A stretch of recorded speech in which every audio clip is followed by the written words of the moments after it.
Hello everyone, we are from Group 8. Our topic today is about microarray and express sequence tag. Microarray is a technique used to interpret the data generated from experiments on DNA, RNA, and protein microarray.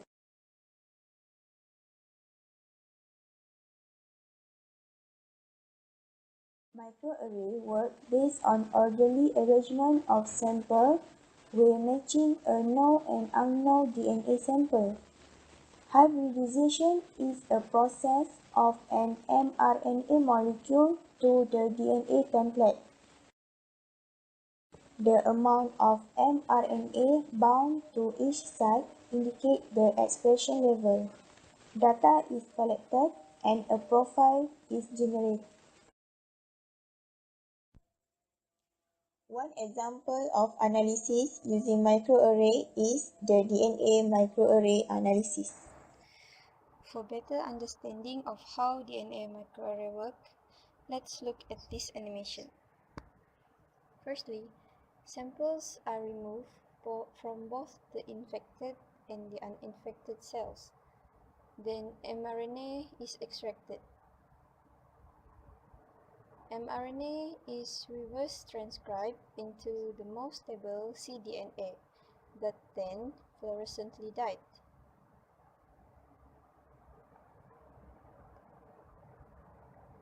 After both cDNA are dyed, they are combined and applied to the microarray chip that contain the complementary sequence of its DNA bases.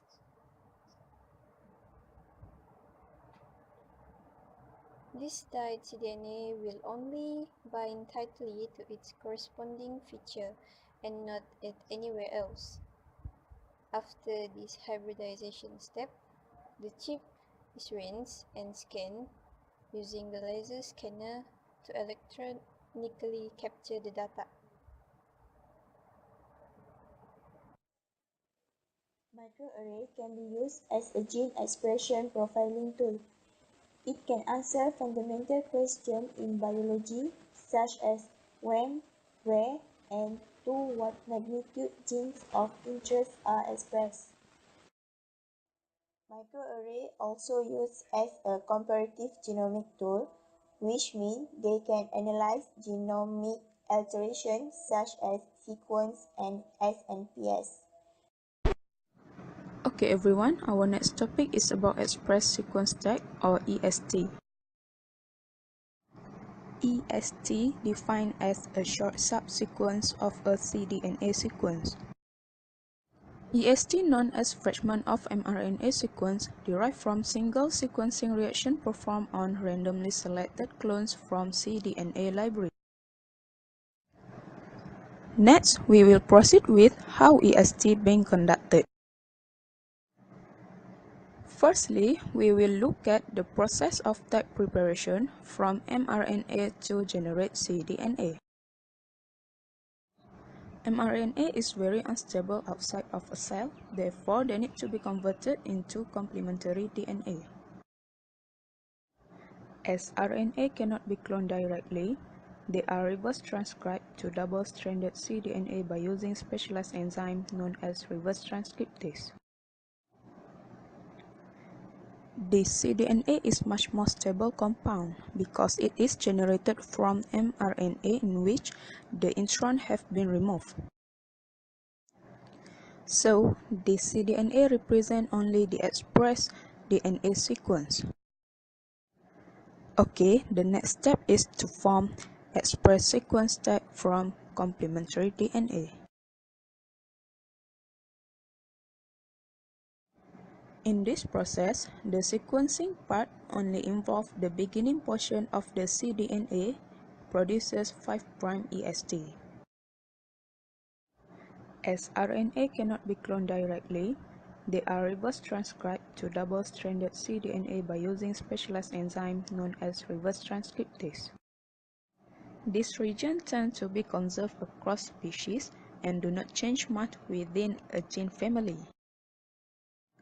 The next step is sequencing the ending portion of the cDNA molecule to produce 3' EST. These 3' EST are likely to fall within non-coding or untranslated region and therefore tend to exhibit less cross-species non-conservation than do coding sequence.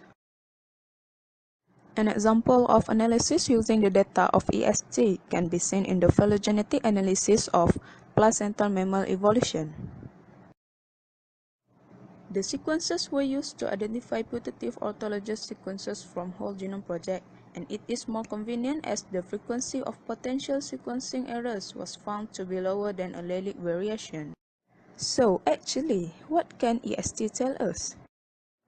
EST is important to predict the identity of gene transcript, their protein product, and function. It can provide experimental evidence for the position of exon as well as provide region coding for potentially new protein. EST also contains enough information to permit the design of precise probe for DNA microarray in determining gene expression. That's all from us. Thank you.